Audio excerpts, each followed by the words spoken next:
Ayan. So, pinag-iwalay nila yung mga kinainan nila, yung plato, yung kutsara, yung baso. Tapos, behave na, upo na doon. Ayan. Ito pa isa. Okay. Yung leftover sa isang planggana. Yan. Tapos yung plato, hiwalay. Kutsara, baso. Then, hello. Upo na, behave na. O, diba?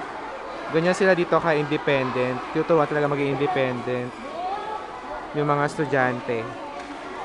Alam nila yung gagawin nila araw-araw. Ganon. Ulit na lang. So, hindi sila tutulungan ng mga teacher. Kailangan nila mag-independent as young as nursery, kinder, and prep. Ayan. Guide lang sila ng guide. Yung mga